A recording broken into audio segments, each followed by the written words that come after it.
Lecture du livre des Actes des Apôtres. Les frères étaient assidus à l'enseignement des apôtres et à la communion fraternelle, à la fraction du pain et aux prières. La crainte de Dieu était dans tous les cœurs et la vue des nombreux prodiges et signes accomplis par les apôtres. Tous les croyants vivaient ensemble. Ils avaient tout en commun. Ils vendaient leurs biens et leurs possessions et ils en partageaient le produit entre tous en fonction des besoins de chacun. Chaque jour, d'un même cœur, ils fréquentaient assidûment le temple, ils rompaient le pain dans les maisons. Ils prenaient leur repas avec allégresse et simplicité de cœur. Ils louaient Dieu et avaient la faveur du peuple tout entier. Chaque jour, le Seigneur leur adjoignait ceux qui allaient être sauvés. De la première lettre de Saint Pierre apôtre. Béni soit Dieu, le Père de notre Seigneur Jésus-Christ. Dans sa grande miséricorde, il nous a fait renaître pour une vivante espérance grâce à la résurrection de Jésus-Christ d'entre les morts, pour un héritage qui connaît ni corruption, ni souillure, ni flétrissure. Cet héritage vous est réservé dans les cieux, à vous que la puissance de Dieu garde par la foi pour un salut prêt à se révéler dans les derniers temps. Aussi vous exultez de joie, même s'il faut que vous soyez affligés pour un peu de temps encore, par toutes sortes d'épreuves. Elles vérifieront la valeur de votre foi qui a bien plus de prix que l'or.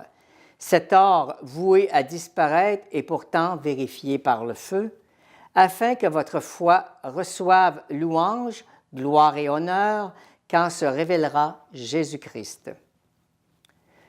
Lui, vous l'aimez sans l'avoir vu. En lui, sans le voir encore, vous mettez votre foi, vous exultez d'une joie inexprimable et remplie de gloire, car vous allez obtenir le salut des âmes qui est l'aboutissement de votre foi. De l'Évangile de Jésus-Christ selon saint Jean. C'était après la mort de Jésus. Le soir venu, en ce premier jour de la semaine, alors que les portes du lieu où se trouvaient les disciples étaient verrouillées par crainte des Juifs, Jésus vint, il était là au milieu d'eux. Il leur dit, « La paix soit avec vous. » Après cette parole, il leur montra ses mains et son côté. Les disciples furent remplis de joie en voyant le Seigneur. Jésus leur dit de nouveau, « La paix soit avec vous. De même que le Père m'a envoyé, moi aussi je vous envoie. » Ayant parlé, il souffla sur eux et leur dit, « Recevez l'Esprit Saint. À qui vous remettrez ses péchés, ils seront remis. À qui vous les maintiendrez, ils seront maintenus. » Or, l'un des 12, Thomas, appelé Didyme, c'est-à-dire jumeau, n'était pas avec eux quand Jésus était venu. Les autres disciples lui disaient, « Nous avons vu le Seigneur. » Mais il leur déclara, « Si je ne vois pas dans ses mains la marque des clous, si je ne mets pas mon doigt dans la marque des clous, si je ne mets pas ma main dans son côté, non, je ne croirai pas. » 8 jours plus tard, les disciples se trouvaient de nouveau dans la maison et Thomas était avec eux. Jésus vint, alors que les portes étaient toutes verrouillées, et il était là au milieu d'eux. Il dit, « La paix soit avec vous. » Puis il dit à Thomas, « Mets ta main dans mon côté. Cesse d'être incrédule, sois croyant. » Alors Thomas lui dit, « Mon Seigneur et mon Dieu. » Jésus lui dit, « Parce que tu m'as vu, tu crois. Heureux ceux qui croient sans avoir vu. » Il y a encore beaucoup d'autres signes que Jésus a faits en présence des disciples et qui ne sont pas écrits dans ce livre. Mais ceux-là ont été écrits pour que vous croyiez que Jésus est le Christ, le Fils de Dieu, et pour qu'en croyant, vous ayez la vie en son nom.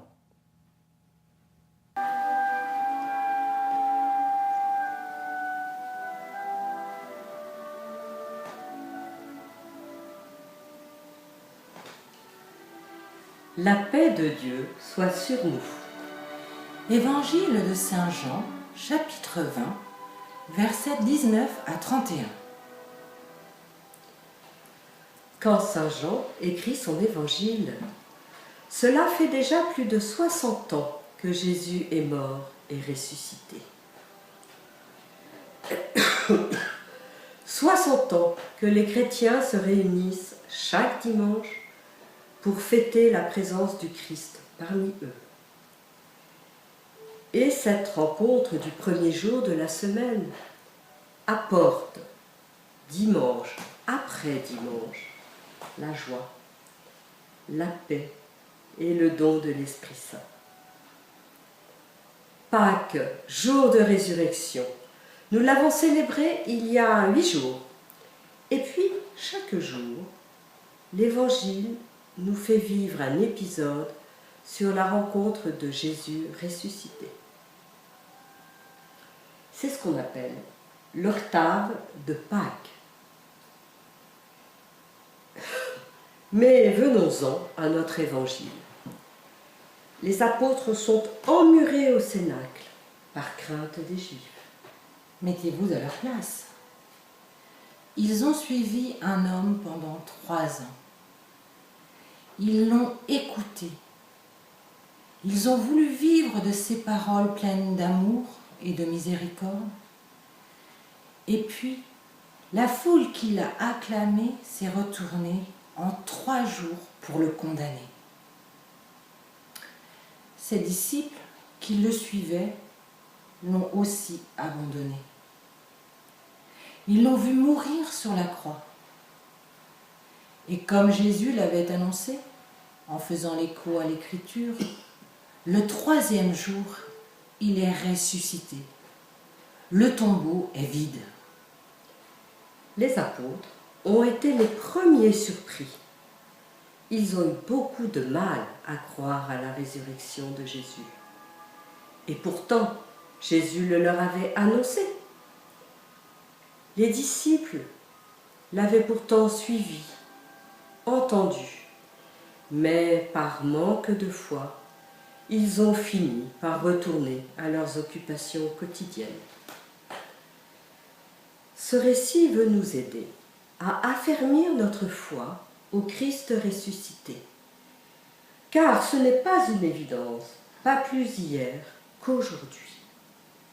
La résurrection est là pour éclairer notre vie, pour lui donner un sens nouveau. Alors, suivons les conseils de Jésus. Lorsque Jésus ressuscité se manifeste à ses apôtres, il leur donne la paix. Il leur dit « La paix soit avec vous ». Nous pouvons entendre cette salutation dans son sens premier, comme une simple façon de dire bonjour au temps de Jésus. Shalom, la paix soit avec vous. Mais l'évangile de Saint Jean ne nous rapporte certainement pas cette phrase pour nous apprendre que Jésus a dit bonsoir à ses disciples. Saint Jean nous montre que cette phrase de Jésus porte un message et un projet. Le Christ ressuscité vient nous donner la paix de la part de Dieu. Eh bien, nous aussi, nous devons être des artisans de paix. Mais aujourd'hui, où être des artisans de paix? Eh bien, dans notre famille, notre travail, nos relations, dans nos loisirs. De même, dans chaque Eucharistie, Jésus nous dit « Je vous donne ma paix, je vous laisse ma paix. Il ne nous la donne pas à la manière du monde. Elle n'est pas la simple absence de violence ou de relative tranquillité de vie. C'est la paix profonde du cœur réconcilié avec Dieu. Alors, soyons attentifs à cette paix qui nous est offerte directement par Dieu et soyons-en reconnaissants. Portons-la aux autres, à ceux que nous aimons moins, aux personnes malades, aux personnes seules.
Cette salutation, la paix soit avec vous, ou la paix soit avec toi, est liée à la mission de Jésus, à la mission que Jésus donne à ses apôtres. Comme le Père m'a envoyé, moi aussi je vous envoie, dit Jésus. Puis, il répand sur eux son souffle et leur dit: recevez l'Esprit Saint. Tout homme à qui vous remettrez ses péchés lui seront remis.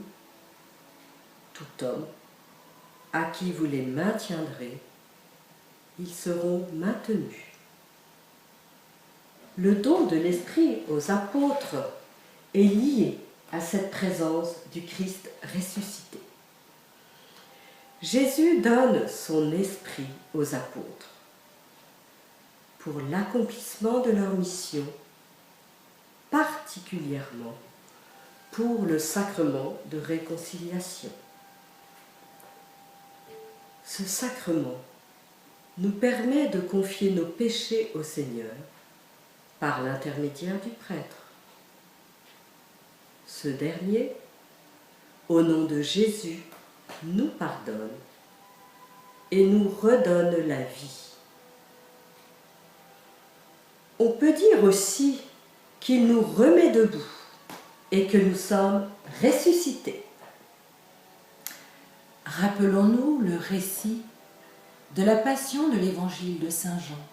Nous l'avons entendu le vendredi saint. Au moment de sa mort sur la croix, Jésus remet son esprit. Jésus rend sa vie à Dieu, mais aussi il répand sa vie sur tous ceux qui croient. C'est par le don de sa vie que nous sommes sauvés. Nous comprenons ainsi que la réconciliation avec Dieu est le fruit du don que Dieu a fait de sa vie. Le sacrifice que Jésus a offert pour les péchés du monde ouvre à la réconciliation de chacun avec lui-même et entre les hommes. Alors, rendons grâce à Dieu notre Père, qui ne veut perdre aucun d'entre nous. Dieu nous permet, même après des actions qui nous semblent impardonnables, de reprendre le bon chemin. Alors, demandons à l'Esprit de Dieu, notre Père, d'inonder notre cœur de son amour.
Le pape Jean-Paul II a décidé en l'an 2000 que ce deuxième dimanche de Pâques, au cours duquel nous lisons cet évangile, serait dédié à la miséricorde divine. La divine miséricorde, c'est le signe de l'amour inconditionnel de Dieu pour chacun de nous. Et il faut se le répéter encore une fois, la divine miséricorde, c'est le signe de l'amour inconditionnel de Dieu pour moi, pour chacun de nous. Jean-Paul II pensait qu'au cours de ce troisième millénaire, la famille humaine aurait besoin de faire l'expérience du pardon et de la miséricorde. Et le temps d'aujourd'hui nous prouve bien qu'il avait raison. En effet, le péché n'est pas simplement une faute morale. Il est aussi un acte qui noircit notre cœur et qui nous éloigne de l'amour de Dieu. Le péché plonge celui qui le commet dans la tristesse, l'isolement et le remords. Or, Dieu, dans sa grande bonté, ne veut pas abandonner l'homme à son remords, à son isolement, ni à sa tristesse. Dieu veut que l'homme vive. C'est pourquoi Dieu manifeste sa miséricorde, comme Jésus nous l'a révélé dans plusieurs des évangiles. Oui, nous croyons que Dieu est un Dieu riche en miséricorde, comme dit saint Paul. L'amour inconditionnel de Dieu est la source de notre espérance. Cette espérance nous donne de traverser les difficultés de la vie et de reconnaître nos faiblesses et notre péché.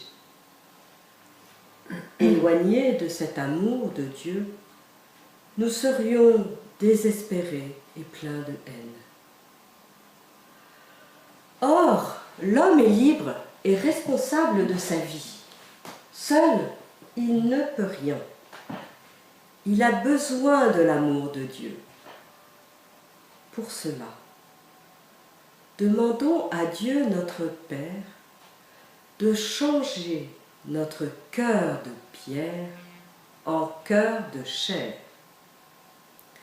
Nous aussi, nous sommes envoyés dans le monde pour être témoins de l'amour de Dieu pour chacun de nous. Si nous rayonnons de l'amour de Dieu en nous, par nos actes et par nos paroles, alors nous serons des témoins vivants et joyeux de la résurrection.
Poursuivons notre évangile.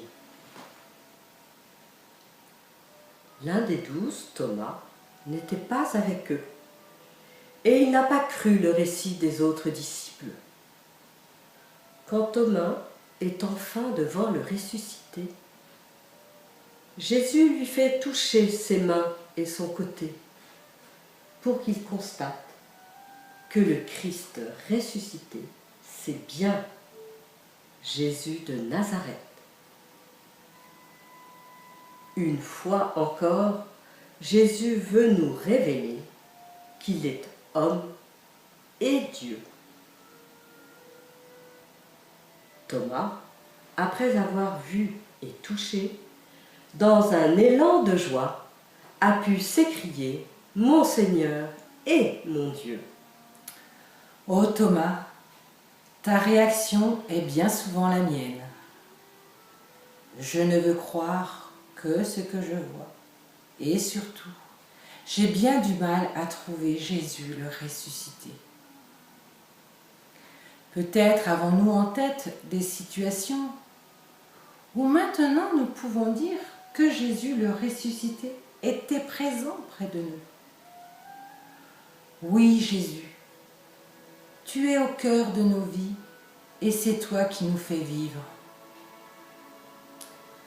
Alors, comme Thomas, aide-moi à dire mon Seigneur et mon Dieu.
Seigneur Jésus, tu as connu la mort, tu es ressuscité et tu reviens encore pour nous sauver.